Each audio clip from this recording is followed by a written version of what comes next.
It's amazing, man of God. You hear all kinds of titles these days. Yes. I mean, not to be funny, we have to, make it relevant to today's Christianity. Yes. You hear apostle of healing, apostle of breakthrough, apostle of deliverance, apostle of marriage, you name it.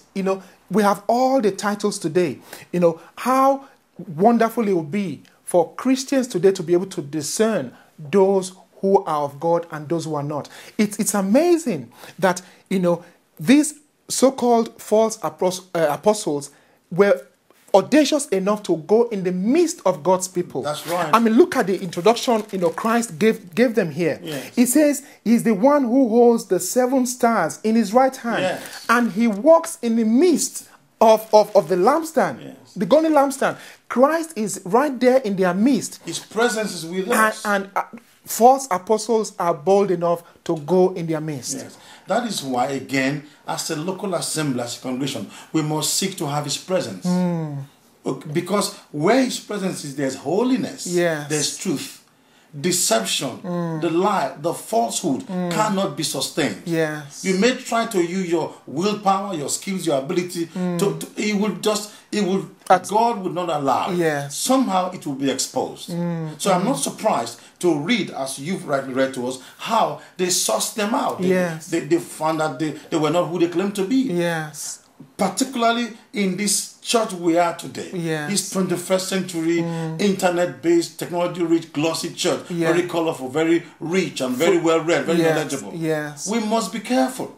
It is not about talent, it's not about skills. Thank God for those. It's about the heart for God. Yes. It's about being true to his name. A while ago, you made mention of the fact that ministers of the gospel need to be bold enough to declare the whole counsel of God. Yes. Because as we see in this passage, Christ, placed an emphasis on the doctrine. He made mention of the doctrine of Balaam, yes, and the doctrine of the Nicolaitans. Yes. You talked of declaring the whole counsel of God. Yes. Can you expatiate a bit more? What I'm trying to say is a minister of the gospel must themselves be very sound, yes, in doctrine. Yes. We cannot run away from doctrinal teachings in our Sunday and our midweek services. Yes. We can't afford it.